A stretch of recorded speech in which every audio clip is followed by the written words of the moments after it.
Selamat malam, Miss Emi.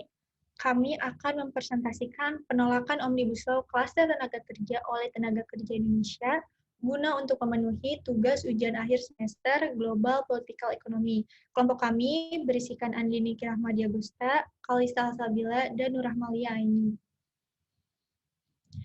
Omnibus Law Klaster Tenaga Kerja ditujukan untuk menyelesaikan berbagai permasalahan yang menghambat peningkatan investasi dan pembukaan lapangan kerja di Indonesia. Jadi adanya Omnibus Law Klaster Tenaga Kerja ini adalah untuk membuka lapangan kerja di Indonesia bagi tenaga kerja di Indonesia. Topik Omnibus Law Klaster Tenaga Kerja ini sangat menarik untuk dibahas, karena topik ini menjadi perbincangan yang hangat pada akhir tahun 2019 hingga disahkan secara terburu-buru pada tanggal 5 Oktober 2020. Beberapa pasal yang tercantum di Omnibus Law Klaster Tenaga Kerja ini dinilai merugikan tenaga kerja masyarakat Indonesia, sehingga terjadi penolakan besar-besaran melalui aksi demonstrasi yang hampir terjadi di seluruh Indonesia. Konferensi Serikat Pekerja Indonesia mengajukan gugatan atas Undang-Undang Cipta Kerja ini ke Mahkamah Konstitusi pada tanggal 9 bulan November tahun 2020. Penolakan pembuatan Omnibus Law Klaster Tenaga Kerja dapat dilihat melalui pendekatan teori yang ada di materi Global Political Economy. Selanjutnya, ada data-data yang mendukung topik kami. Yang pertama yaitu ada pasal 59. Pasal tersebut mengatakan bahwa adanya penghapusan aturan mengenai jangka waktu perjanjian kerja waktu tertentu ataupun pekerja kontrak. Selanjutnya, pasal 79 yang mengatakan bahwa hak pekerja mendapatkan hari libur 2 hari dalam 1 pekan sebelumnya diatur dalam Undang-Undang Ketenagakerjaan itu dipangkas. Nah, pasal selanjutnya ada pasal 77A yang memungkinkan peningkatan waktu kerja lembur untuk sektor tertentu. Pasal selanjutnya ada pasal 88C yang mengatakan bahwa adanya penghapusan upah minimum di kota atau kabupaten sebagai dasar upah minimum pekerja. Selanjutnya ada pasal 89 angka 45 yang merubah ketentuan di dalam Undang-Undang Nomor 13 tahun 2013 tentang ketenagakerjaan yang mengatakan bahwa uang pesangon itu dihitung menurut masa kerja. Terdapat ketentuan dalam memberikan uang pesangon yang dinilai sangat merugikan para pekerja. Pasal selanjutnya ada pasal 88 ayat 3. Pada bab ketenagakerjaan, Undang-Undang Cipta Kerja hanya menyebutkan 7 kebijakan tentang upah, yaitu adanya upah minimum, struktur dan skala upah, upah kerja lembur, upah tidak masuk kerja ataupun tidak melakukan pekerjaan karena alasan tertentu, serta adanya bentuk dan cara pembayaran upah, dan juga hal-hal yang dapat diperhitungkan dengan upah. Dan yang terakhir, upah sebagai dasar perhitungan atau pembayaran hak dan kewajiban lainnya. Data selanjutnya yaitu ada pasal 91 ayat 1. Undang-Undang Ketenagakerjaan mengatur pengupahan yang ditetapkan atas kesepakatan antara pengusaha dan pekerja ataupun buruh serta serikat pekerja ataupun serikat buruh tidak boleh lebih rendah dari ketentuan pengupahan yang ditetapkan peraturan perundang-undangan yang berlaku. Dan yang terakhir ada pasal 161 yang mengatakan dalam hal pekerja atau buruh melakukan pelanggaran ketentuan yang diatur dalam perjanjian kerja, peraturan perusahaan atau perjanjian kerja bersama, pengusaha dapat melakukan pemutusan hubungan bagi pekerja tersebut.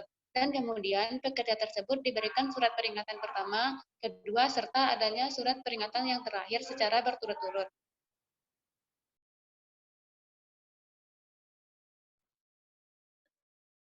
Dalam pembahasan ini, kita memakai teori Marxism dalam Global Political Economy. Perspektif Marxism dalam Global Political Economy dan International Political Economy. Kerangka kerja kaum Marxis meliputi beberapa hal. Pertama, negara bersifat tidak otonom. Hal ini berarti negara bergerak karena adanya dorongan dari kelas yang berkuasa yang memiliki kepentingan.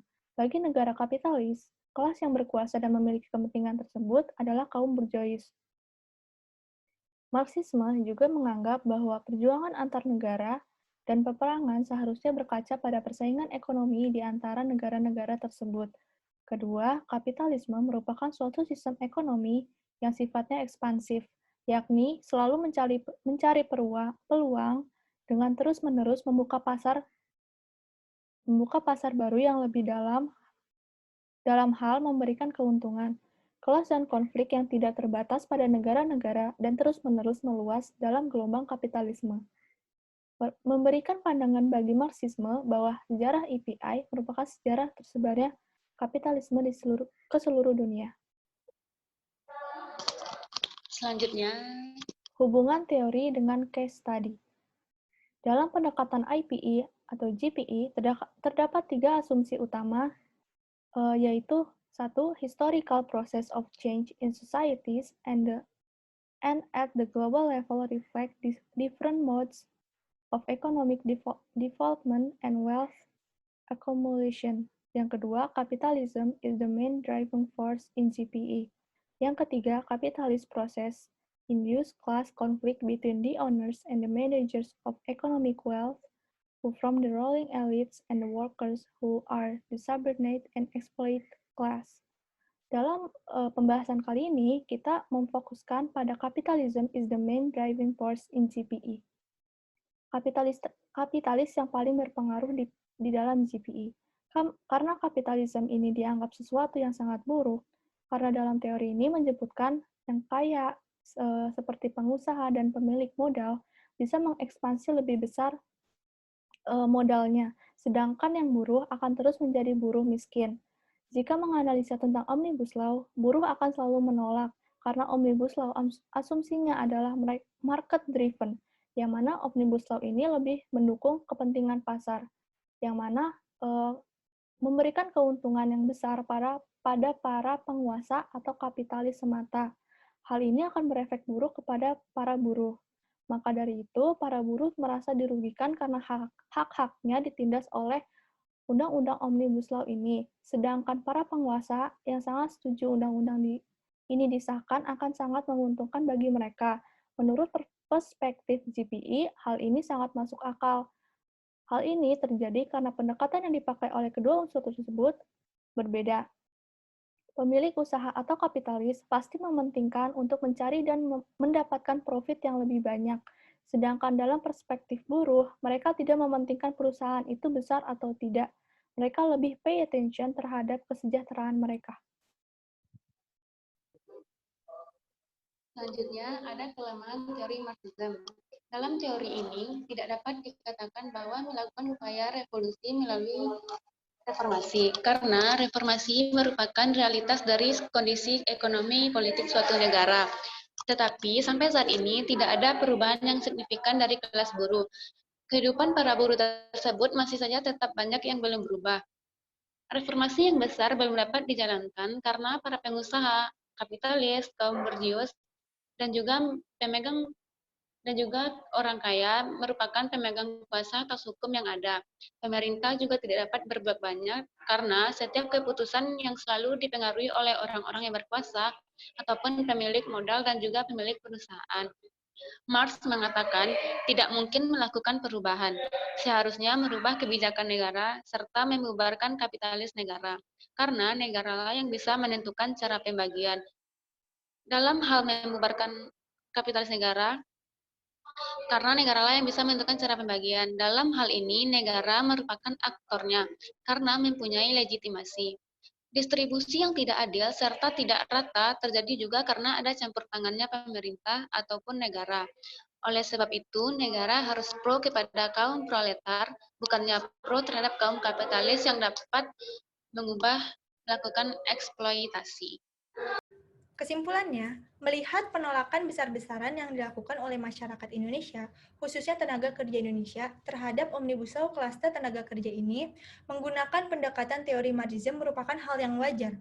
Adanya indikasi kapitalisme pada pasal-pasal yang tercantum dalam Omnibus Law klaster tenaga kerja membuat masyarakat merasa dirugikan. Adanya Omnibus Law klaster tenaga kerja ini diindikasi hanya mementingkan kebutuhan pasar atau para investor saja, yang dimana kepentingan dan hak buruh tidak diutamakan. Hal ini tentu saja merugikan kaum buruh Indonesia. Cukup sekian presentasi dari kelompok kami. Terima kasih.